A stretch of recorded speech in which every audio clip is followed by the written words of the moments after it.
Diana, princess, wife, and mother. Everything revolved around William and Harry. A role that was both her destiny and her greatest achievement.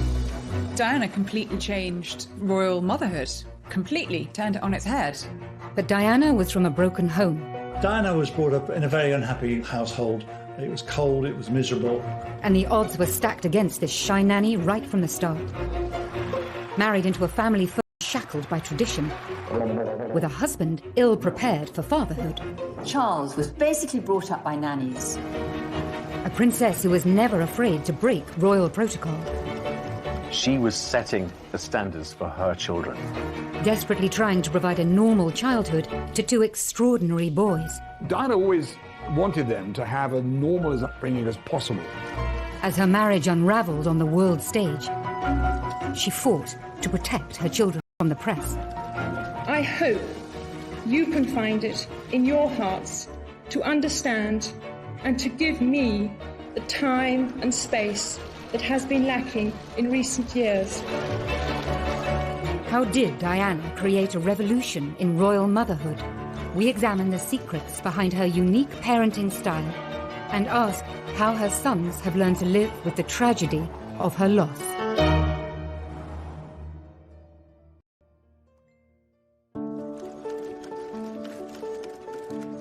She adored her boys. She'd come in the door and she'd say, "Where are my boys? What are my boys doing?" Princes William and Harry were the centre of their mother's world. Her approach to motherhood was completely different to anything we'd ever seen before. She put motherhood first and foremost. Motherhood for Diana was her principal purpose on earth. I mean, she considered raising William and Harry as her number one task.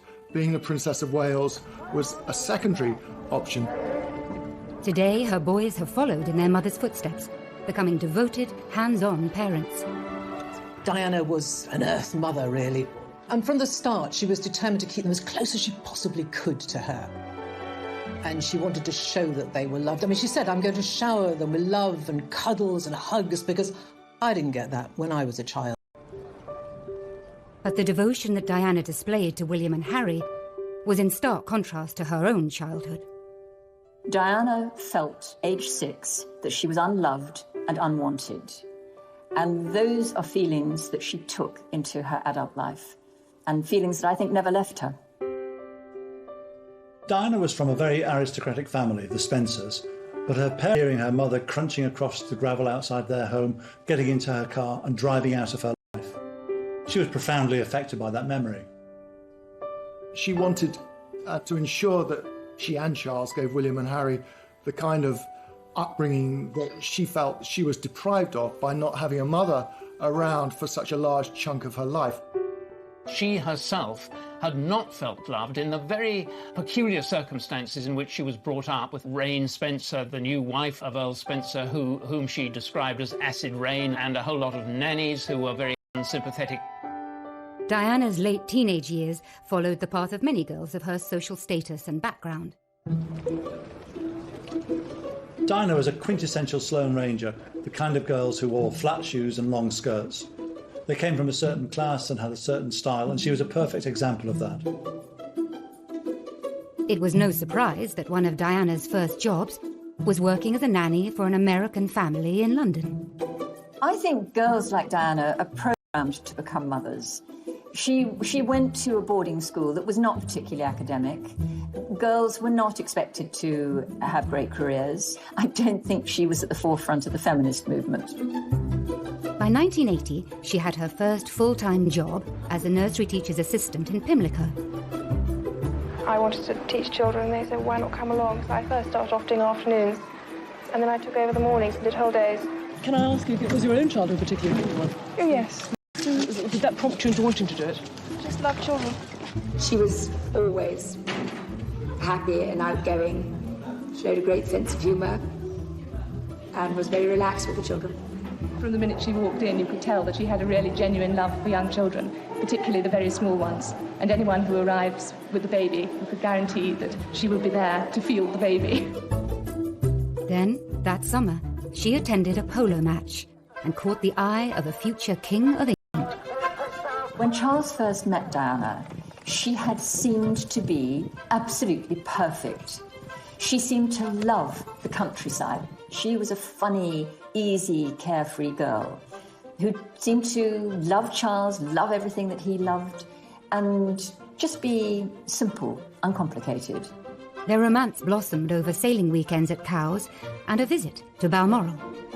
Prince Charles had to find someone who was eligible, a virgin, of aristocratic background, that would provide him with bloodstock.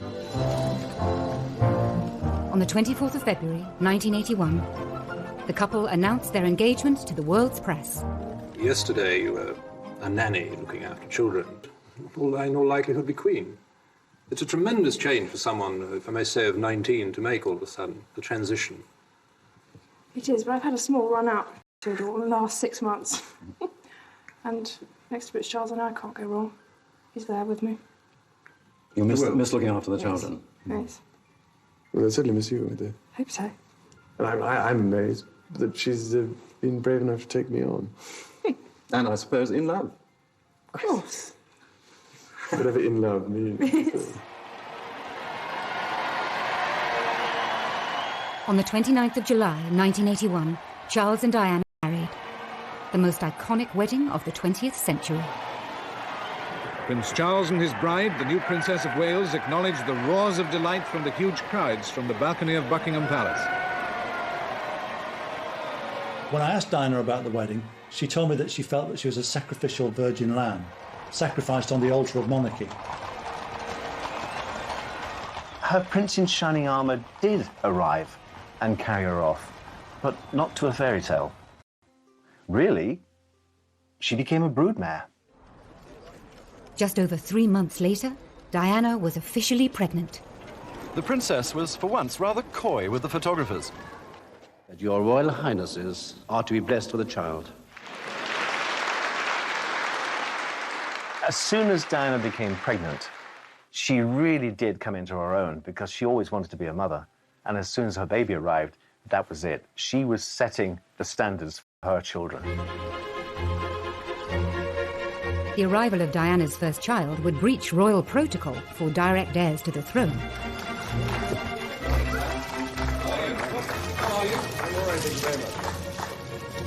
Diana was the first to give birth in a hospital. I mean, that was unusual at the time. But this was the beginning of change within the royal family. I mean, Diana, from the start, was doing things in her own way, and that was a different way. The Queen. The moment the crowd were waiting for. He smiled and waved to them. They cheered back. The Queen had given birth at Buckingham Palace, and that was considered the norm in those days. This was a surprise for the royal family when the royal surgeon was told that he wasn't to deliver the baby, and someone else would. 1-0 to Diana. Diana had broken the rules and won. But she was soon to discover that being a royal mother would become a series of battles that would ultimately end in all-out war.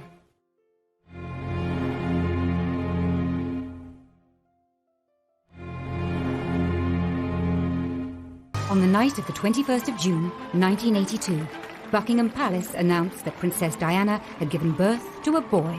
News teams sent to Prince Charles's country estate were ordered to capture ecstatic local celebrations. In Gloucestershire, children celebrated in their way. Dear Princess Diana and Prince Charles, congratulations on the birth of your new baby. Her number one job was to produce an heir to the throne, and if possible, a boy. And that's precisely what she did. They were both very, very happy when their son was born. You know, that was a real boost. Charles could not have been happier. Charles and Diana's new baby was now second in line to the throne. They have been singing, well done, Charlie, let's have another one. On the programme of events. Bloody hell, give us a chance. Have you thought of a name yet, sir? Have you thought of a name yet? No, we thought of one or two. Is the princess well? Any bit of an argument about it.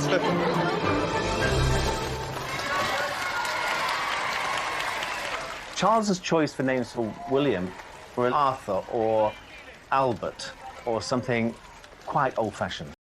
Without Diana, I don't think we would have William. Diana may have won the battle to choose William's name, but 6 weeks later, at his christening, she was to feel powerless. Royal christenings are formal occasions. This is a moment of history that's going to be replayed for decades, and so it's important to get things right. William was baptised in the music room at Buckingham Palace. But Diana wasn't consulted about what time would work best for her baby, and the morning didn't go well. It was feeding time for William, and it wasn't a great time for having their photographs taken, where she had to control a young baby who was getting restless. He was grisly, he was crying, and she was, I think, mortified by this. It was difficult for Diana. It looks excruciatingly embarrassing. She's really flushed. And Diana and Charles are just trying to make William stop crying. So it didn't look a very relaxed occasion, I must say. She famously put her finger in his mouth to stop him crying. I mean, it was a brilliant piece of enterprise by Diana. But yes, later she claimed that she felt sort of an extra from that whole scene, that it was much more about the royal family and presenting an image to the world than the welfare of William. In her eyes, the royals put duty first and childcare second. With Princess Diana, it was always going to be the other way around. Diana's next tussle with tradition came when she insisted on taking a 9-month-old William on a royal tour. Once Diana became a mother, she did take control of her own destiny. She insisted that William went on tour with them to Australia. Diana caused a huge sensation in Australia when she and Charles went there, taking William for their first official tour. William was just beginning to crawl, so he was about 9 months old. Diana completely changed royal motherhood, completely turned it on its head. She put motherhood before monarchy, and that was not traditionally what had happened for generations of royal mothers and women.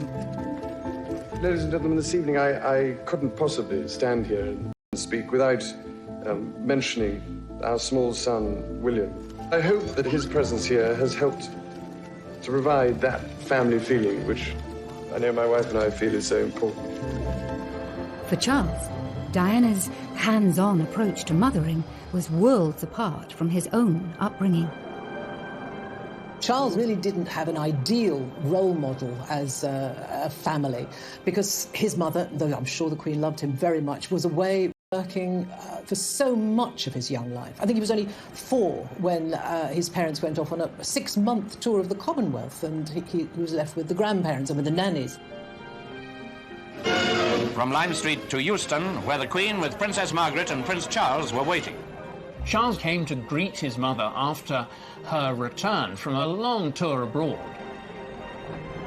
And it was as though he was part of a delegation meeting the Queen, instead of being her son, whom she hadn't seen for such a long time. So rather than kissing him and hugging him and showing human emotion, the Queen felt that she had to shake hands with him. And in a way, that's who the royal family are. They don't show their emotions in public.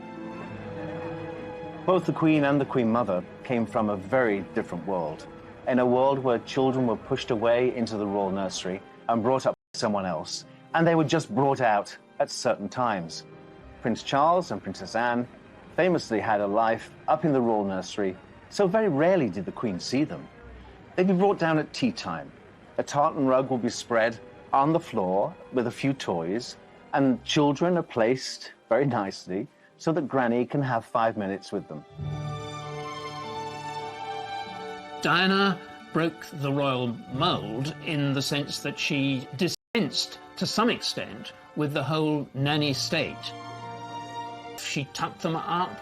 She was the very model of a modern mummy.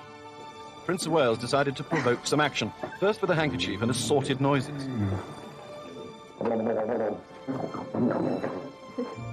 Charles was keen to demonstrate his desire to be a domesticated dad. In the early days, Diana and Charles really enjoyed things like bath time with William. Diana admired the fact that Prince Charles spent a lot of time with his son. Charles understood the need to love. He did love. He understood the need to be secure. But again, I just don't think he didn't have the role models. I think it was Charles especially saying we handled it well.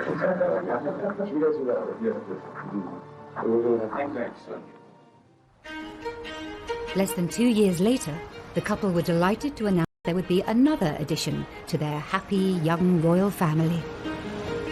The Prince and Princess of Wales were at their London home, Kensington Palace, when the announcement was made. Within an hour, a crowd of well-wishers had gathered. I'm absolutely thrilled. I think it's wonderful. She ought to have 6 or 8. You think so? Yes. Well, she said she wanted a large family. She's a good mother, and they can afford it. And lovely. What could be nicer? She's done everything right. 100% perfect. We're very thrilled about it. Prince of Wales needed to find a bride who could provide him with children, and it was Diana, and that's precisely what she did. The House of Windsor was secure. Like any father, Prince Charles was keen to introduce his two sons to each other at the first opportunity. And so it was that Prince William was led by the hand back to the room where he was born 2 years ago. William, of course, was excited about seeing his mother again, unaware and uncaring that he was also to visit the new third in line to the throne. Prince Harry was born on the 15th of September, 1984. The tiny bundle in the white shawl was receiving his first sights and sounds of the outside world, but from the glimpse we saw of him, it appeared he was fast asleep. The princess looked happy, relaxed, and well recovered from her labour. But the birth of a second son would prove to be the high watermark for Charles and Diana's relationship. During her pregnancy with Prince Harry, Diana told me that she's had the happiest time with Prince Charles.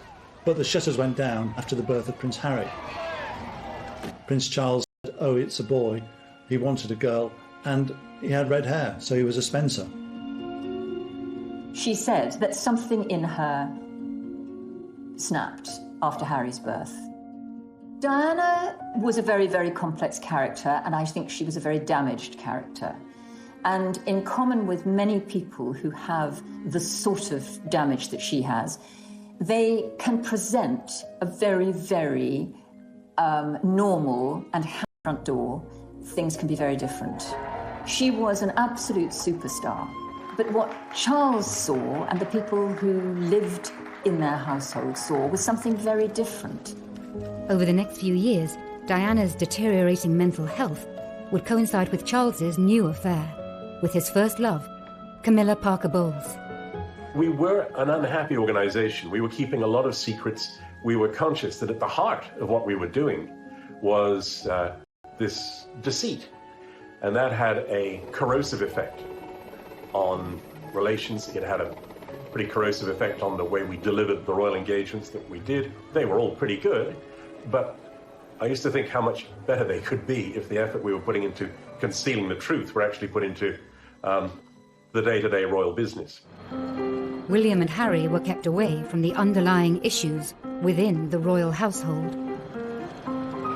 Despite the ordinariness, if you like, of William and Harry's childhood, there were huge numbers of staff. I mean, Diana liked having people to take care of her, as does Charles. So there were nannies and all sorts of aides and assistants who could spirit the children off and entertain them. In those formative years, they were unaware of the difficulties that their parents were going through.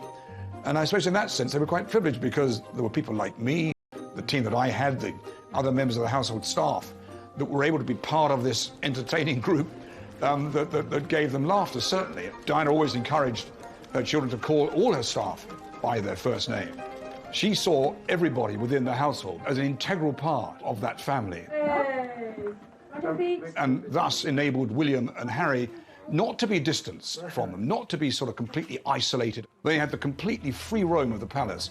And I think that's a good sign. But by the late 80s, cracks in the marriage were wider than ever. Diana always told me that she and Charles, whatever their differences, tried never to row in front of or because of the boys. And I do think they tried to be good parents in that way. I honestly don't think Harry ever really knew quite how bad things were between his parents. William certainly did. Diana herself talked about William passing tissues under the bathroom because, he heard his mother crying because of what was going on in the marriage. And him declaring that he wanted to be, when he grew up, he wanted to be a policeman so he could take care of mummy. I mean, enchanting sort of anecdotal evidence that nevertheless, it was evidence that William was aware that something wasn't quite right. I think William and Harry were protected during this time because they were away at school. I'm sure his parents on the outside world, and William and Harry were no different. The Princess of Wales was in better form. She sprinted past the other mums to finish a close second. But for all the best intentions of protective grown-ups, William and Harry's childhood innocence would soon be shattered. Within a couple of years, their parents would be openly fighting it out in the full public glare, in what became known as the War of the Waleses.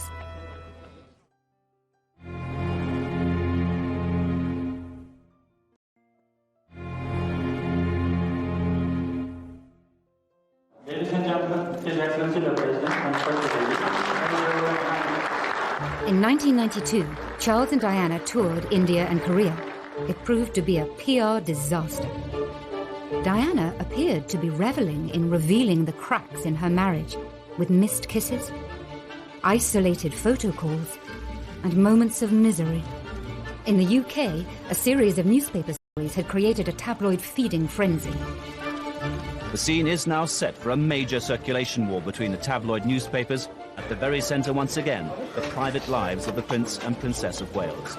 Now the boys were older, more aware. The breakdown of their parents' marriage could no longer be hidden from them. It was very difficult for William and Harry to have to listen to their parents' marriage disintegrating in public. It must have been a nightmare for them.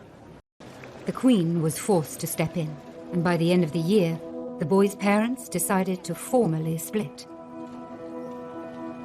The separation was announced by the then Prime Minister John Major. It was a very defining moment for the entire world to see. It is announced from Buckingham Palace that, with regret, the Prince and Princess of Wales have decided to separate. Their Royal Highnesses have no plans to divorce, and their constitutional positions are unaffected. This decision has been reached amicably, and they will both to continue to participate fully in the upbringing of their children. I think the boys were very unhappy and sad when they separated, but they knew it was coming. I mean, Diana told them, and Charles spoke to them too, about what was going to happen. So during the week, the boys would still be in their same bedrooms at Kensington Palace, and every weekend they would then go to Highgrove for the weekend anyway, and that sort of routine carried on. And at one stage, one of the boys said to Diana, actually they were now getting double everything because they got 2 holidays, 2 skiing holidays, 2 summer holidays. And of course they were sad, but William certainly realised that his parents just no longer could live under the same roof. I think Harry said he didn't see enough of either of his parents because they were constantly shuttling between the two, aren't exposed to. It definitely affected them very deeply. Aware of the public and private pain that her boys were exposed to, Diana then made a shock announcement, inspired in part by her desire to give more time to her children, away from the spotlight. When I started my public life 12 years ago, I understood the media might be interested in what I did. Clearly, Diana had snapped at that point, feeling that the media were intruding on her privacy, but more importantly, on the privacy of her children. But I was not aware of how overwhelming that attention would become, in a manner that's been hard to bear. She felt if she retired from public life, it would give her breathing space. Time to be with William and Harry, time to repair her relationship with them. I hope you can find it in your hearts to understand and to give me the time and space that has been lacking in recent years. Of course, her focus was going to be very much on the boys. I mean, I think she wanted to be around more to perhaps to talk to them, to help them if they wanted it, to discuss their lives.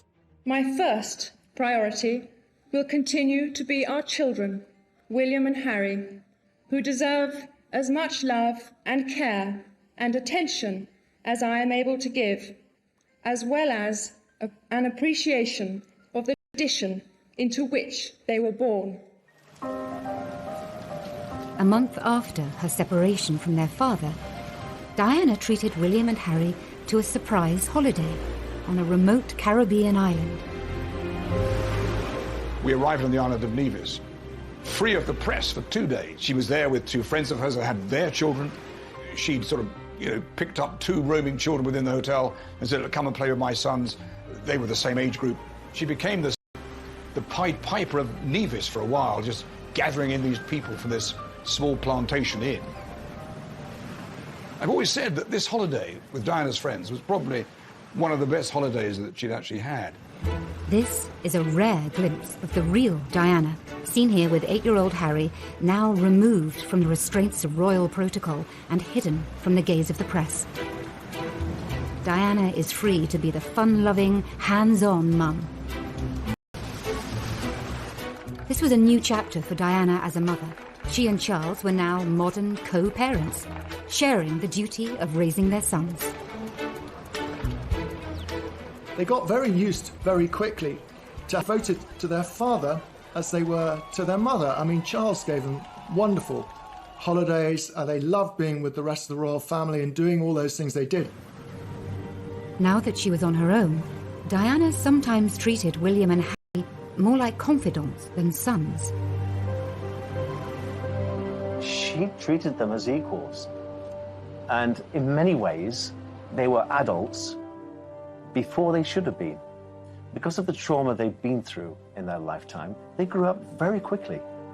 Diana was a very, very loving mother. There is no doubt about that. But I do think that she perhaps shared too much of her personal problems with them.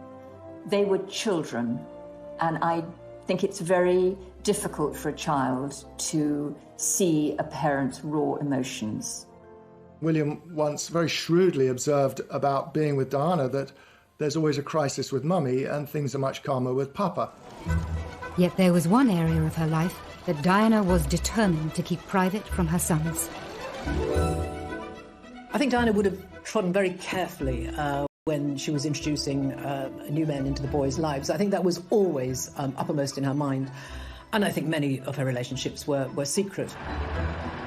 She tended to conduct these relationships when the boys were away at school. She was very conscious that it would be difficult for William and Harry if there was a strange man around the house. And that actually didn't happen very often. 1 or 2 called in when the boys were there, but she treated it in a fairly light-hearted way, and the children didn't get confused by it. But when a new woman came into her sons' lives, Diana was anything but light-hearted. In 1993, Charles hired Tiggy Legg Burke as a nanny to the boys. The relationship between former royal nanny Alexandra Legg Burke, or Tiggy as she's better known, and the Princess of Wales has been the source of much speculation ever since she first appeared in royal circles. Diana was said to have resented her high-profile role as Girl Friday mother figure to Princes William and Harry. Diana accused Legg Burke of falling pregnant with Charles's child and was furious with the nanny for allegedly smoking constantly in front of the boys. Diana let it be known in no uncertain terms that she was extremely jealous, and she became vindictive about Tiggy Legg Burke, who became a central figure in the boys' lives after the separation. They really got on so well with Tiggy, but for Diana, it must have been hard. She knew that they were out and about enjoying themselves, hugging, sharing with another woman. A possessive Diana was determined. When it came time for William to go to public school, she bucked the royal tradition of sending royal sons to Gordonston in Scotland, insisting on nearby Eton instead. That schooling gave William the opportunity to spend time with his schoolmates at their home, and, actually every other day that during term time, his schoolmates were invited back to Kensington Palace.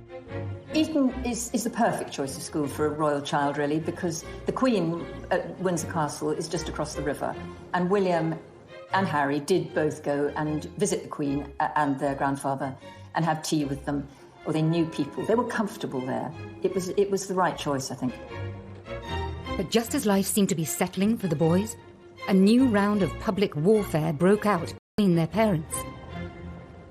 Then there were the television programmes. This time, the headlines were of their own making and took the War of the Waleses to a whole new level. First, Charles was interrogated into confessing his infidelity by Jonathan Dimbleby on ITV. Did you try to be faithful and honourable to your wife when you took on the vow of marriage? Yes, absolutely. And you were? Yes. Until it became irretrievably broken down. Then Diana rubbed salt into old wounds a year later, when Martin Bashir made the scoop of the century on BBC One's Panorama. Do you think Mrs. Parker Bowles was a factor in the breakdown of your marriage? Well, there were 3 of us in this marriage, so it was a bit crowded.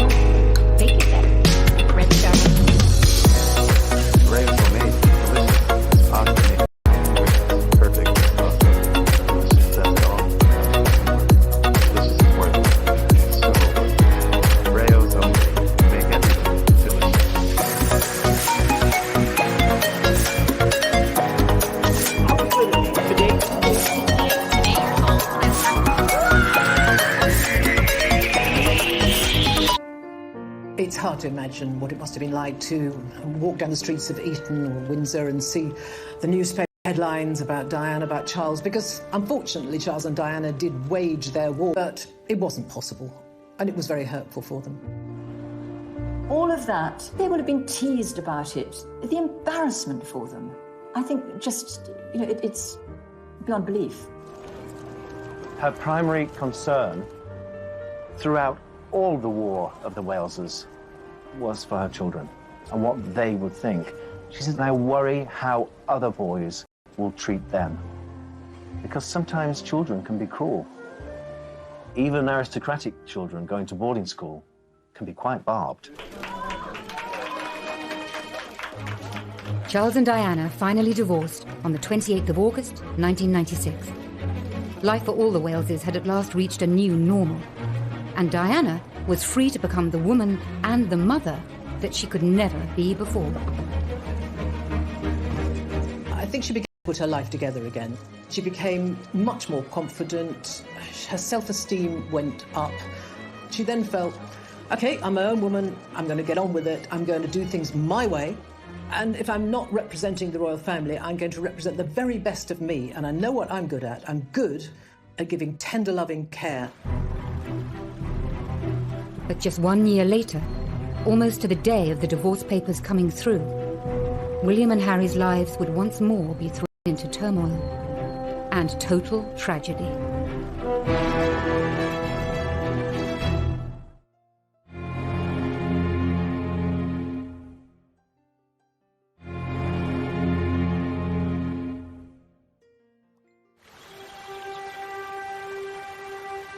On the 30th of August, 1997, a 15-year-old William and a 12-year-old Harry were enjoying the annual summer break with their father at Balmoral. That night, the last images of their mother were captured by grainy CCTV cameras at the Ritz Hotel in Paris.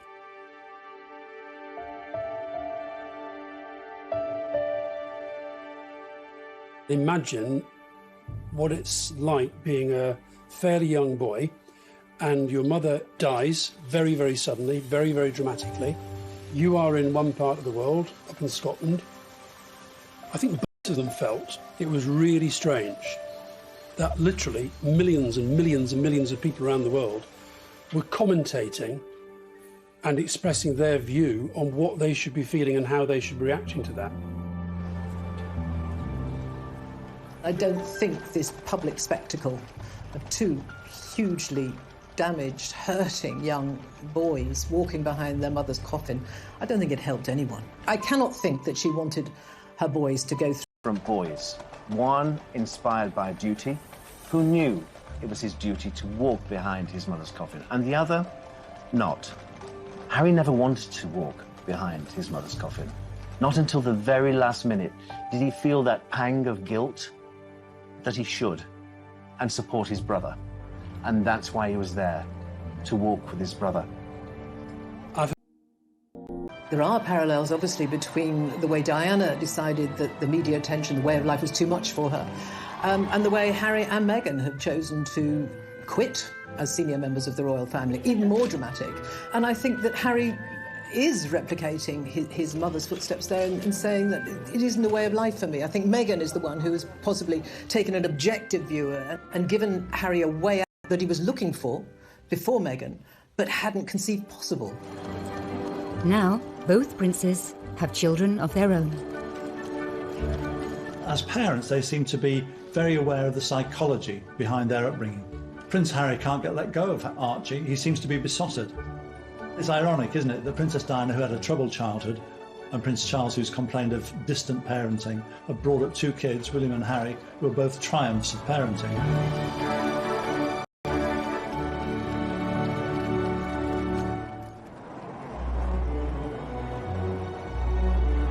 As a mother, Diana was loving, fun, and completely devoted, changing the royal family in ways that we are only now beginning to understand. Royal motherhood. She put motherhood before monarchy. All future royal mothers have Diana to thank for that.